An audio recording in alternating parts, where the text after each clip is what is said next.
And so I think it's important that you understand the clinical trial process.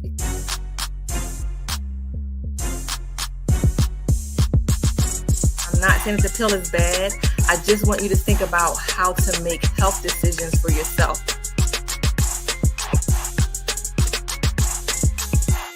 You want to be especially vigilant, especially staying on top of it. Once I got the information I needed, I started to move in that direction, how to make health decisions for yourself. In your mind, what would you say to brothers that's not vaccinated or just people in general? I'm glad to hear you are protected, and thanks for being so honest here on Keeping It 100, because that's what we do. Hey, everybody. Welcome to Keeping It 100. We have these open and honest conversations to make sure you have the information you need to make good health decisions. I am your host, Dr. Kristin Motley, and as always, we have a really, really good show for you today. You may think of questions or want to just shout us out or shout yourself out. So please put your name in the chat, say hi, ask your questions, let us know you're here, wave, do something. Dr. Tyan Thomas is in the chat. She will make sure all your questions and comments are addressed. She'll provide you with lots of information during the show. So be mindful of the chat. Thank you. Now it's time to bring in Georgie Mink Jr. Where you at? Hey, cracking my neck. What's going on? Can you stretch before this game, please? We need you to stretch. Yeah, I'm ready, Doc. I'm ready. What's going on? Living? What's up? I'm good. It was good seeing you yesterday.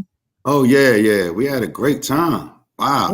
That event was major. Night Market. That was a good event. It was a good event. Shout out to JT, Jim Turner, and Miss Tony Trueheart for looking out for us, for letting us participate and share the information we had to share with the people. But y'all put on an amazing event last night. It was a lot of people from Chester. Oh, yeah, Chester was in the building. It was like a family reunion. Wow. It was great.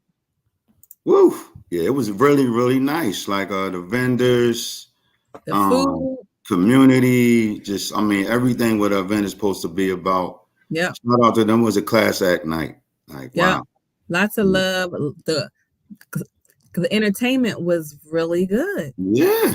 We could have paid tickets. It was a whole band.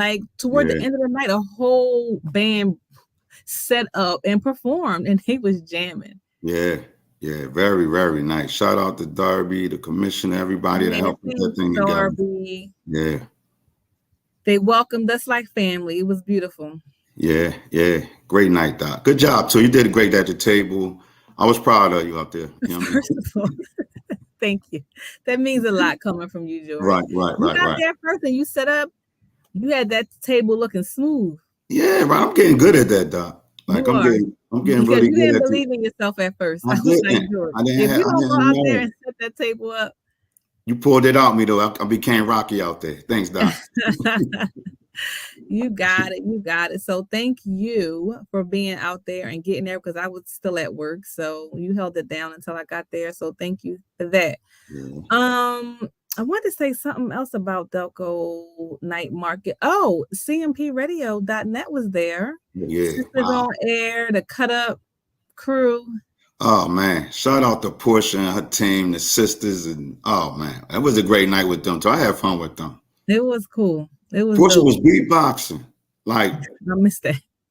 Yo, watch the footage, Doc. But it was on a real stage. I was scared to go over there. I was like, oh, that's a real stage. I'm not going in front of that, all them people on that whole stage. So I know you went and held it down for us. So thank you. Oh, yeah, definitely. I made a cameo. Right. I was scared. But yeah, so what's coming up? Let me think. We got homecoming coming up next weekend. So we're definitely going to be out there passing out information and giving out vaccines. First dose, second dose, boosters. What you got? We got everything. Come through and get your shots. And we also will have flu shots for anyone that wants to get a flu shot. Yeah, we're ready. We're looking forward to that. So please come through, y'all. George, what else you been up to? So we did Delco Night Market last night. Where else you been? Same places. Mainly Chester this week.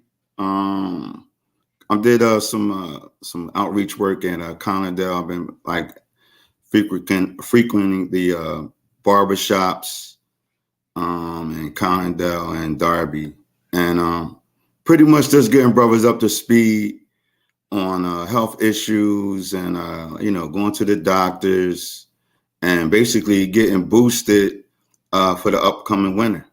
I mean, still trying to get brothers on board, and just trying to get brothers just at least to be in touch with your health. Yes. Even if you're not on board with the vaccine, at least get in touch with your health and just get some checkups and just see where you at and just make sure everything's good. So just in case it's not, we can do some things before it gets too late.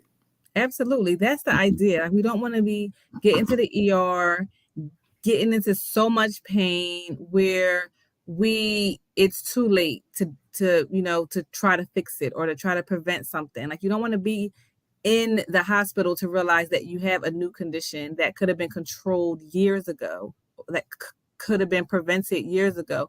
We got to do our checkups. We got to get back on our health. So as always, I want to share, if you don't have a primary care physician, there are health centers all over this country who will help you. They provide lots of services in Chester. There's Chest Penn. We did a show there a few weeks ago, and we learned about all the services they offer. They serve the entire age from babies to mama and papa. They provide dental care. They provide behavioral health and mental health services with counselors.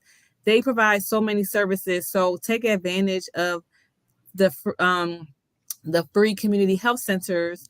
And if you need to find one, you can go to findahealthcenter.gov, findahealthcenter.gov, and that's where you can go to find one. Put in your zip code, and you'll be able to find exactly what you need. So please find a primary care doctor. George, I would check on you about your appointments, but I'm not even going to ask you this week. I'm going to just let you slide, and I'm going to check back in with you next week about it. Okay, we'll talk off the set. I do want to remind people, because I've been hearing a lot of people say that they didn't realize that the boosters are available, that there's a new booster out. There is a new booster out, and it's cool because it's part of it is the original coronavirus, and then part of it is the new Omicron virus that has been going around for about a year now. So it has that in it too. So it protects you against the original strain and the Omicron strain. And so we need people to get this new booster because we're hoping it'll decrease people's transmitting the disease around, keep people out of the hospital, keep people from dying, keep people from getting sick from COVID, because there are vaccines where if you're exposed to the disease, you won't even get sick. But with COVID, there's a possibility that you may still get sick, but we don't want you to get sick enough to go to the hospital. So because this new vaccine, the new booster, is targeted to Omicron, it may be that you won't even get as sick if you get the Omicron version of the virus. So because that is what's still in circulation now, it's highly likely if you do get COVID now, it will be Omicron. But if you have the Omicron booster, hopefully you won't get as sick. We're not going to know that yet until we see what happens as the virus starts to circulate and as more and more people get vaccinated. So there is a new booster. It is recommended for everyone 12 and up. If you get the Pfizer version, is for 12 and up. If you get the Moderna version, it's for 18 and up. So you can choose, depending on your age, which vaccine you want to get. We'll have them both at our event on Saturday, next Saturday, October 22nd at Homecoming. So please, we really need people to get their boosters. We really need to keep people out of the hospital and keep them in work. When you get sick from COVID, that means you take off work. There are some people that you don't get paid when you don't go to work, or it just causes the trickle down effect that could just be prevented if you get the protection that you need up front. So if you have questions, we're out and about. Please ask, put your questions in the chat. If you have concerns, we're all tired of getting vaccinated, but when the virus changes, we have to change the vaccine. And so we don't know what's the next move for the virus. Hopefully we won't have to get another one for at least another year. We'll see. And if that's the case, that'll be a good thing. But at least get your protection. If you haven't gotten any doses, consider getting your first dose. And if you're in or near Chester, come to Homecoming to get it. Or you can go to any other mini clinics around the area. You can go to any pharmacy. You can go over to Chest Penn. You can go to Everest. The county health department has a center at Keystone Wellness Center that's on 9th and Lloyd. We're right off of 9th and Lloyd. They have a clinic there where they offer vaccines. You'll have to check the website for the county health department. Check the website and see what their the days and hours are. But it's so many places you can go. It's available. Take advantage of it. And again, it's free. And I told y'all the government is cutting back this funding. It won't be free for long. So take advantage of these things now while you don't have to pay. George, you want to add anything? No, you pretty much, I was going to add the free part. I mean, as we notice, it's not on the news anymore, but it's still happening. Like, it's still happening in workplaces.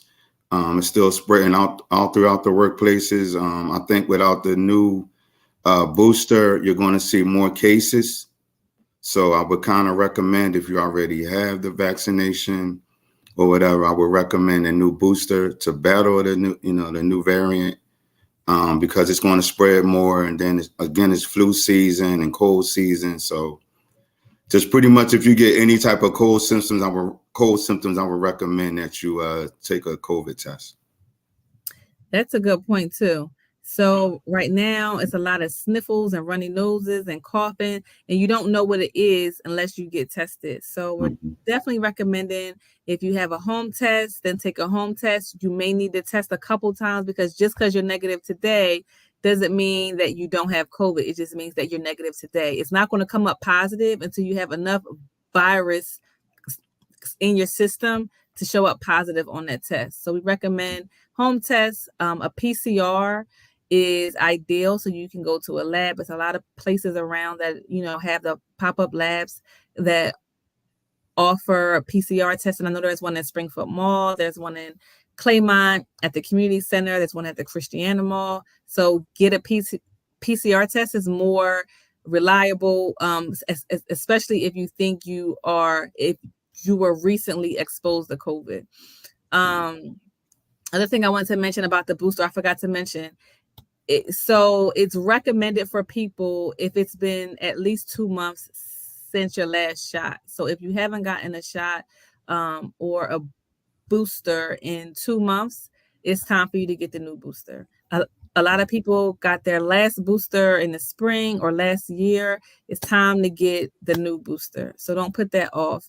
Another thing, for people who have had COVID, you can wait for 3 months before you get the booster, but you don't have to wait for 3 months. So it's completely up to you. I know that the CDC has some guidance that says that as long as you don't have COVID symptoms, so if you got COVID, say 2 weeks ago, and your symptoms have resolved. Good morning, Miss Ling.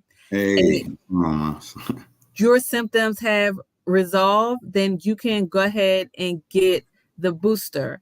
Now, if you want to wait, I chose to wait for 3 months. So I'm going to be getting my booster at Homecoming, because my 3 months is up the day before the day before Homecoming. So I'm gonna get my booster and my flu shot at Homecoming. I'm gonna go ahead and do it. I just wanted to get all my free protection out. So all my free protection is wearing out. Now I really got to get the booster. So I'm gonna go ahead and get my booster because my 3 months is up. Hey, Josh. What's up, Josh? What's up, bro? So yeah, y'all go ahead and y'all come on out to Homecoming and let's make this happen. And remember that 12 and up is the recommendation for the new booster. And if you're 12 to 17, you'll have to get Pfizer, because that's the only one approved for 12 to 17 right now. So that's what we got on boosters. Now, last week we did a show and Leslie was very gracious to share her testimony about breast cancer. It was powerful. If y'all didn't see that, I encourage you to go back, check that show out. It was a really good show. You will see I learned a lot. I do not specialize in cancer or in oncology, and I learned a lot myself. So it was a really good show. So thanks again, Les, for coming on. So check that out. But that got us to thinking, what can we do to prevent cancer? We know that Black people have the highest mortality rates when it comes to prostate cancer and breast cancer, colon cancer. And so my question is, can we do something to prevent cancer, to lower our risk for getting cancer? There are things that you can control, and there are things that you can't. You can't control your family history, but you can control what you put on your plate and what you eat and what you put in your body right now. So I was like, let me reach out to my friend Stacy Matthews Woodson, because she is a dietitian, and I know she has been, she does a lot of work in the community. She does a lot of education, and I want her to come on and talk to us about, what should we be eating? What should we be avoiding? What can we do to lower our cancer risk? Welcome to the show, Stacy. Welcome, Steph. Stacy was like, come on your podcast. I didn't even know you had a podcast. I don't know. Wait, what? No. Well, thank you for having me on your podcast that I just learned about. My bad. So I'm here to talk about nutrition, and specifically with cancer. And there's so much that I want to talk about with y'all today. But one of the things that I kind of want to address, just specifically to the community that we're speaking to, is I find that people are always frustrated and confused when it comes to nutrition. They say, I hear one thing 1 minute, then I hear another thing the next minute. And I want you to understand that nutrition is very individualized.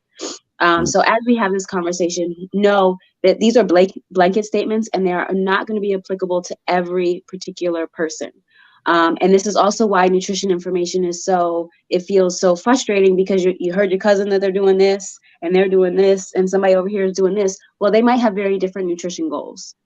So keep that in mind as we're talking today. So some of these things, once again, that we're going to talk about are very specific to cancer. Some of them are kind of general, but keep that in mind every time you hear a piece of nutrition information, that it might not work for you. It might not be the best fit for you. So with that said, we were talking about what foods should we eat for cancer prevention. And for that really, really quick, I just want to add, just to take you back just a quick step. I kind of wanted you to talk to us about what makes a food good for cancer or bad for cancer. Is it a certain component of the foods? Right. Can you talk about that a little bit? Okay, so first I'm going to take it a step back further. Bam. Okay, let's go. The step I'm taking back further is I don't like the use of words good or bad. Okay, so words matter. And this has been something that I've really been kind of honing down on, specifically this year, is really figuring out the verbiage that I want to use around words, because what is the connotation if we have something good? I have something good here and I have something else here. The connotation is this is bad if this is good. That's true. That's true. And so I don't like that. And part of the reason I don't like that is because typical nutrition education is very Eurocentric. And so a lot of cultural foods are left out of the conversation. So if we're always pointing to these foods as good, then all these other foods that aren't mentioned in the research and people don't know about, they get categorized as bad. Yes, that's a good point. Yes. And so I don't like that terminology. I like to think of it as all foods do something. And so when you really think about it, even if we're talking about candy or cake, I'm not going to argue that they are not nutrition dense foods. They absolutely are not the most nutrition dense food, but at the very little, they give you energy. Okay. So I like to look at foods that do a lot for you and foods that do a little for you, or not as much. So something like broccoli, it's going to not only give you a host of different vitamins and minerals and fiber, help with cancer prevention. There's a list of things that broccoli is going to do, and candy is going to give you energy, right? And so we want to, especially when we're talking to kids, we want to point towards those foods that are going to give us more benefits. So we want to eat foods that do a lot for our body more frequently. And those other foods, instead of saying they're bad, we just eat them less frequently. They don't do as much for our body. So I got you. About that. I got you. Okay. The same thing, even with the word healthy. So Yes. that indicates that, you know, this other food is unhealthy. Mm-hmm. And so I started using the word nourishing. And I really like the word nourishing, foods that are nourishing, because they're nourishing not only your body, but also your mind. So those are just some things that I want to throw out there when we're talking about foods. So when I'm going to talk about these foods, I'm going to talk about them as like supportive. So supportive in cancer prevention. Okay. And I like that. And so these are really, like, when I was doing a little bit of research, making sure I gave y'all the best, most recent information, I was really underwhelmed with the information that I found. Wow. It was very, very basic. It's all those things that you hear that you're supposed to be doing. And so I actually wrote a list down to make sure I didn't forget anything. So these are I think this was information that came off of it was definitely a government agency. And so eat lots of fruits and vegetables. We hear this all the time for general health, but it's very vague, right? Yep. We want to eat lots of fruits and vegetables. We want to choose foods that are high in fiber, particularly whole grains. And when we say whole grains, when a grain is growing, so let's just say we're on a farm, there's actually 3 parts to the grain. There's the outer grain, then there's 2 inner pieces. And so when we're eating the whole grain, we're actually eating all 3 of those layers. When we have a refined grain, we're throwing out the 2 of those layers, okay? And those 2 layers that are being thrown out, you're losing about 19 different vitamins and minerals and some of the fiber. Oh, wow. So that's kind of the difference between a whole grain and a refined grain. Wow. Can you give us some examples? So whole grain, the most common one would be wheat, okay? Oatmeal is also a whole grain. Rice can be a whole grain. Barley, spelt, there's so many of them. There's actually a ton of whole grains, but we always gravitate to specific foods because this is what, you know, is common to eat in this area. Mm-hmm. So whole grains, specifically for the fiber, they're going to have higher fiber contents. We want to choose lean meats. So when we say lean meats, these are going to be things that don't have a lot of skin on them, don't have a lot of marbling in them. So you think about like raw meat and you can see the white, that's marbling, that's actually fat. We want to think about things like poultry and fish. We want to choose low-fat dairy products.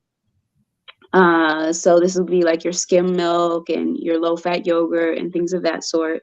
We want to eat less fat in general. We want to eat less salt. We want to eat until we're satisfied and not in excess. Okay. We want to eat smaller amounts of foods at meals. Okay, help your body actually be able to digest and process those things well instead of just adding more and more on top of what we're eating. We want to exercise daily. And the general recommendation, so I would say the most pivotal thing that you'll see when it comes to cancer prevention recommendations is going to be in regards to your fruits and vegetables. And so the recommendation is to eat 2.5 to 3 cups of vegetables per day. And I want to just make sure we know that our dark leafy green vegetables are that are in the same family as broccoli and cauliflower and cabbage. And so your collards and all those things, we want to have at least 3 servings of those per week.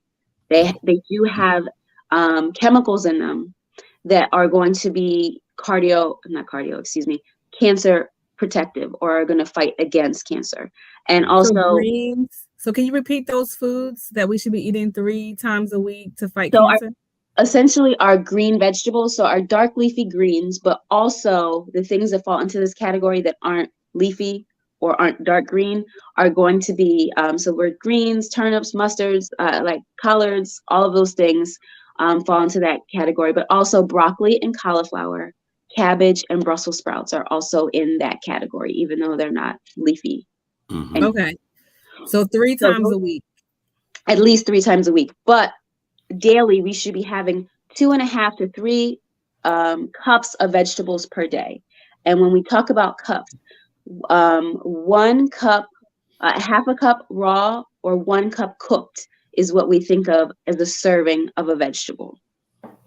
Okay. So keep in mind, half a cup of raw. Actually, I said it backwards. Okay. So you think of your leafy greens, they cook down some. Yeah. So 1 cup raw, half a cup cooked. I got you. Okay, yeah, that makes sense. Wow. And we should be eating 3 servings per day. 3 servings of vegetables a day. And then making sure at least in the course of a week, we're having at least 3 servings of these dark green vegetables that are going to give us the most benefit. I got you. So 3 cups of raw vegetables a day. It doesn't have to be raw. Okay, because that's another thing is that there are absolutely going to be, so I'll take a step back again. So phytochemicals are chemicals that you find in plants. And so the plants make them for themselves to protect themselves against, predators, the sun, whatever it is. And when we eat those types of foods, we're going to get those benefits as well. So these phytochemicals or phytonutrients are what makes these foods so amazing for us. Like we obviously need vitamins and minerals. Mm-hmm. This is just to have our body, be able to breathe and for our brain to function. But these prevention of these chronic diseases really comes from these phytonutrients or phytochemicals and antioxidants, which is a word most people are familiar with, even if they don't know exactly what they do, is a type of phytonutrient. So we're really getting those health benefits from those chemicals that are in those foods. And I always like to explain it like, if you don't have enough vitamins and minerals, you're going to experience deficiency. So your body is just not going to work appropriately. You might have weak nails, your skin might look gray, your hair might be falling out or breaking.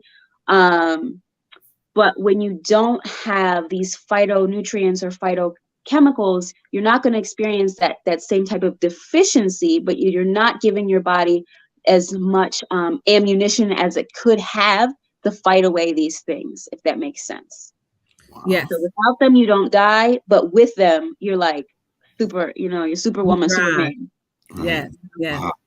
All right, got you. So the foods that you share with us, the greens, like the dark leafy greens, the broccolis, they have the phytonutrients in them. The phytonutrients, and that is what, that's what's responsible for giving us this power, this against chronic disease. And it's not just cancer; it's going to fight a host of other things like inflammation. And also, I just want to say now, once again, I want to hit you with a little bit of, like a little bit of more holistic type of medicine. So this is pretty much, you talk to Western medicine, this is what you're going to hear. They also, fruits are included in there as well. And we're striving to have at least 1.5 to 2 cups of fruits per day. So really, our fruits are our cleansers. They help clean out all these things that we shouldn't be having in our body. So these are like our basic recommendations that if you talk to a physician that you're going to get. Now, Kristin knows me personally. She knows I dabble with other modalities. And so I just wanted to bring that and share a little bit more because it's so generic. It's like the things that you hear all the time. So you're just like, okay, but what does that mean? Like, how do I move forward with that? And so I was looking into some like more holistic Chinese medicine type things. And they're very doing. Come on, let's do it. They're very specific on the foods that they're saying to include or not include. And even though a lot of these things are similar, they are, there's some vegetables that they say don't eat. And there's a specific reason why. And so when it comes to these other types of modalities, and it's not just Chinese medicine, there's a lot of different elements of things. So some things are hot, some things are cold, some things are dry, some things are wet. And this goes back to me mentioning that everything is very individual. And so if I'm a wet dry person, it's going to be different foods that I might experience foods different than somebody that's a hot dry person. And so I don't want to get into all those specifics now, but I just want to give us kind of those foods that are generally safe for all. I got you. So I have a book here that I wanted to read. And so this is, I don't know this particular person, but they are a Nobel Prize. They were awarded a Nobel Prize in medicine. And what a comment that they had is the prime cause of cancer is the replacement of respiration of oxygen in normal body cells by fermented sugar. And all that to say is they're saying it's too much sugar and not enough oxygen or stagnation being in the body. And so to me, that says we need to move more. We need to be very conscious of the breath, making sure we're taking deep breaths and really getting out that stagnant energy, and also making sure that we're choosing foods and liquids that are going to move anything that's kind of blocked and just sitting in our system out of our system. Okay. So there are definitely very specific on limiting salt, limiting sugar, limiting animal protein. Not saying that you can never eat it, but being mindful of that. They also mention specific fruits. So fruits are generally a really good thing to add according to holistic medicine. However, if you're somebody that's suffering from something like wet stools, there are some that they encourage you to avoid. So things like that are really watery, that's not going to help your situation, according to them. And so the fruits that they specifically recommend that are generally good for everyone, unless you have issues with recurrent yeast, then they're recommending that you cut your sugars back, like your fruits back. You can still have some, but just not as many. But generally apples, cranberries, pomegranates, cherries, dried figs, which is different than fresh figs, grape and mango are some that are generally tolerable for all. So I want to ask, is that for cancer fighting superpowers or just general health? Cancer fighting superpowers. Can you repeat those?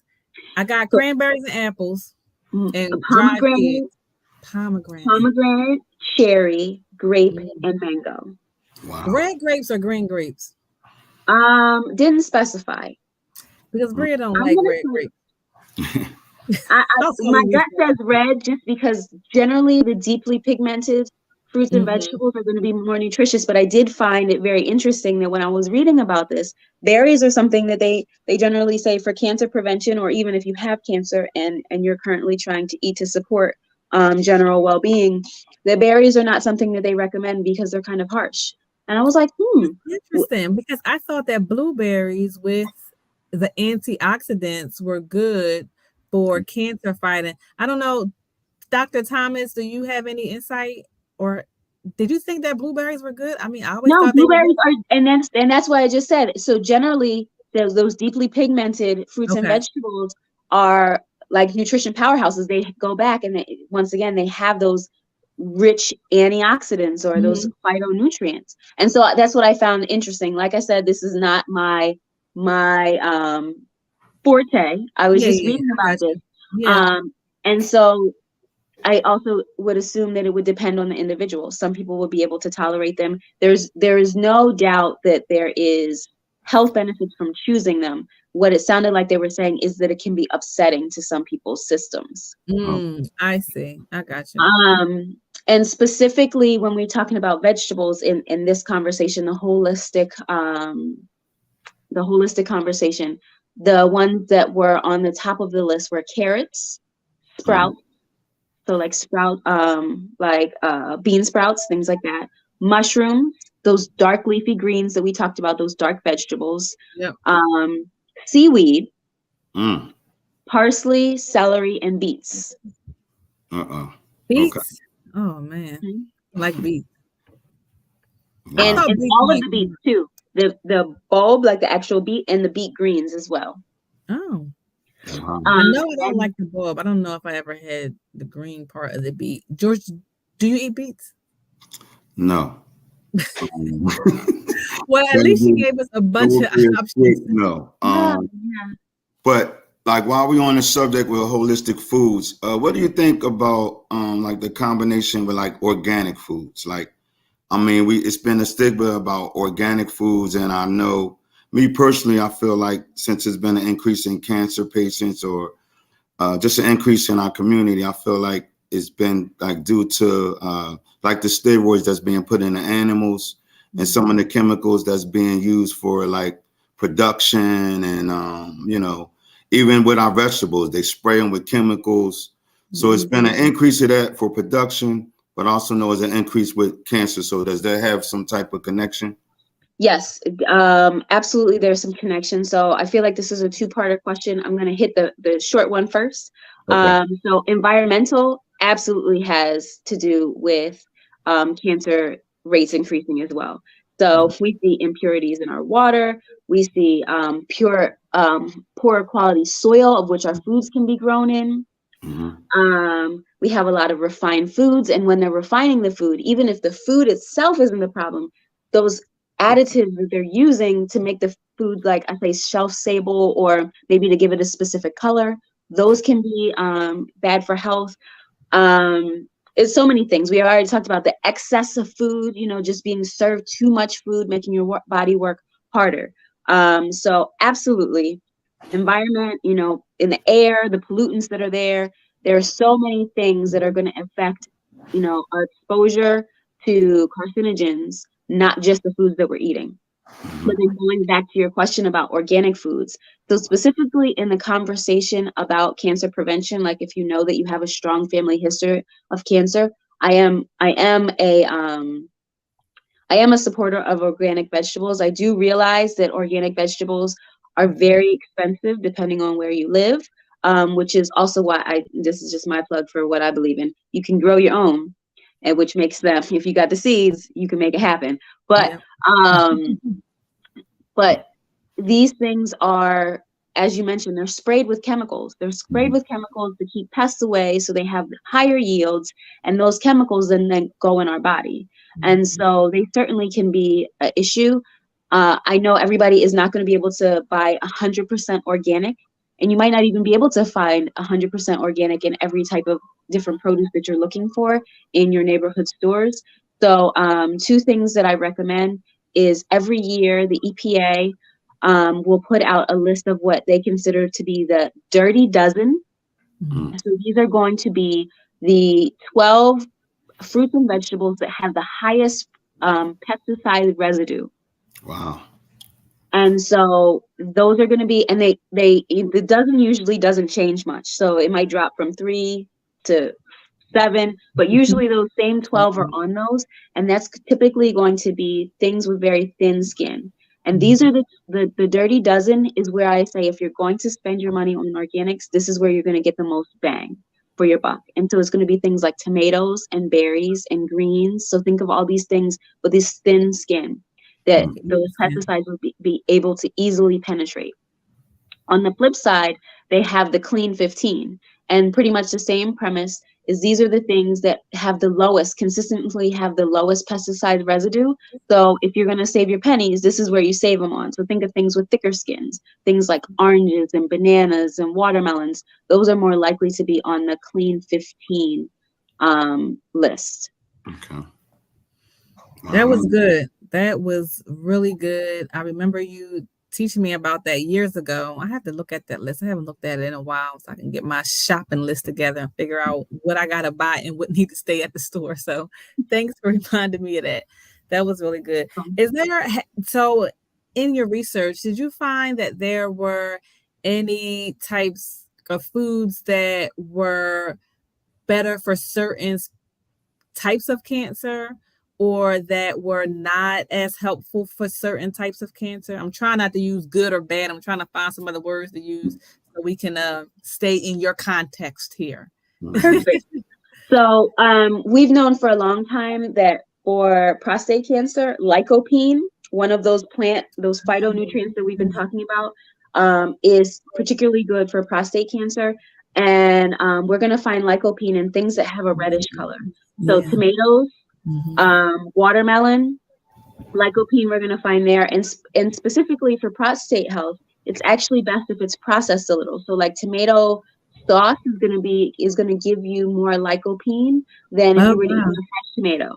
Wow. That's interesting. Okay. I know it's interesting. And the last time I checked, they don't know why. But I guess something becomes more bioavailable once it's cooked.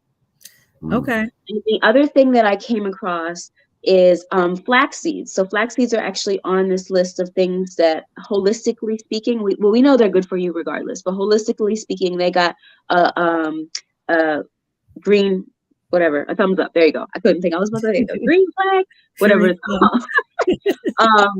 for breast cancer and colon cancer.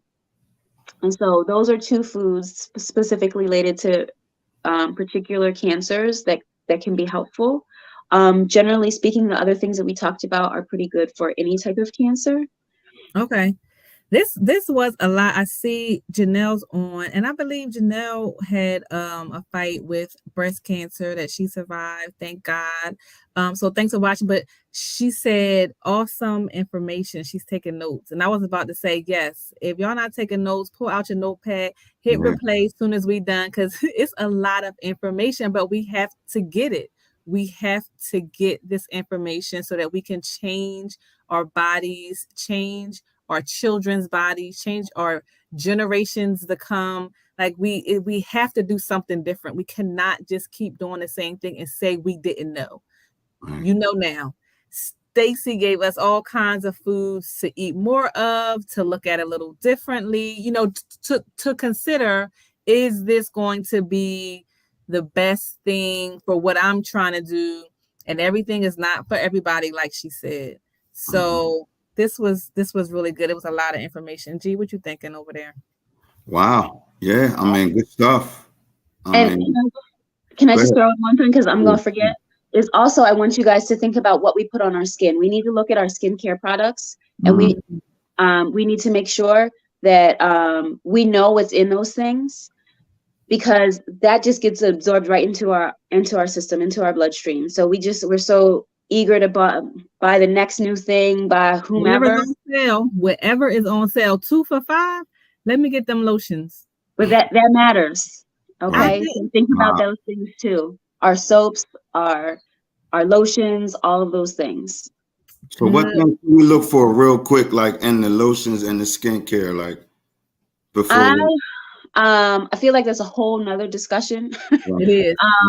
But I would really look for things like, you know, just like the back of a nutrition label, they're going to have an ingredient list. And the more things that you have no idea what they are, you're going to stay away from those things. I mean, if nothing else, we've been like out and about, and, you know, my kids have been ashy, and I'm just like, you know what? I think I have some olive oil somewhere in here, and I can slather it on them. And I know it's nothing but olive oil. It's not, you know, the fanciest, but we want it to be as simple as possible. Oils are great for hydrating. Shea butter, cocoa butter, those types of things are great for hydrating. It doesn't have to be this fancy, you know, that says it does all these other things. Right. So keep it simple. Wow. We done went from food to lotion. Right. Good stuff though. Lotion. But I mean, it matters. It does. It's essentially really going into your body as well. Good reminder. Good reminder. I'm gonna definitely take a look at that, and I'm gonna see who I can get to come on and talk about that a little bit too, because I think that that's something that we're not even thinking about. So I'm really, really glad that you brought that up. Go ahead, Stacy. Now, Stacy, I know you wrote a series of children's books. I want you, because this topic is in terms of nutrition and being healthy in terms of what you put in your body is really, really important to you, and you are sharing that with the world, and I'm grateful for it, and Bria and Noah are grateful for it, because we are book buyers, and so thank you for making those available to us. But let the people know where to buy your books from. Well, tell us a little bit about the books, and then where to buy them from, and then we're going to close. Okay, sure. So my books the series is called Delicious and Nutritious. It was inspired by my family. So my family is illustrated into these books, and they are loosely based off of real life. And I got the idea for the series from my now 8, turning 9 next month year old daughter, and she's super picky. And I decided to write a book that talks about trying new foods, being a picky eater, and basically it's a melanated version of Green Eggs and Ham by Dr. Seuss. Oh, nice. Love the book. But along the way, we teach about foods from around the world. So I wanted to make sure that even the adults reading the book would learn something new. So I have The Princess of Picky Eating, and then I have the same exact book, but with a male lead. So The Prince of Picky Eating. I have those 2 books. Each of those have an activity book that goes with them. And then I'm super excited about this. My oldest daughter and I just released our newest book in the series late this summer, called Grow, Eat, Repeat, A Love Letter to Black Eyed Peas. And going back to what I said, you're only as healthy as your food supply. And so I'm a big, big supporter of growing your own food. You'll never go hungry if you know how to grow your own food. And that's really one of the things that Grow, Eat, Repeat, a love letter to Black Eyed Peas discusses. And so being free from having to depend on chemical-laden food. Mhm. My books are available wherever books are sold, but if you'd like an autographed copy, you can visit Stacey Woodson, Stacey, Woodson.com. And I would be happy to autograph your books. Nice. Thank you. You're welcome. Congratulations on your release and all the press Yeah. and the media and the attention that you're getting around that.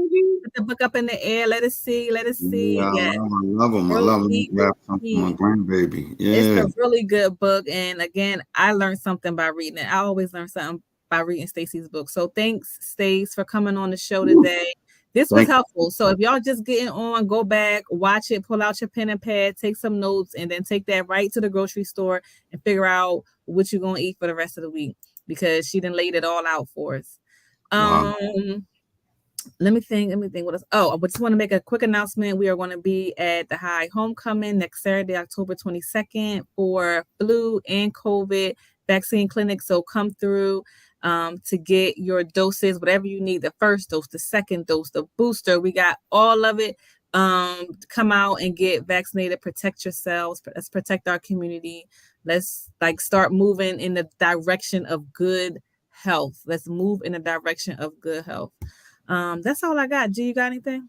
No, I just want to thank Stacey for the informative information. I learned a lot. I'll definitely be purchasing some of your books, probably for Christmas.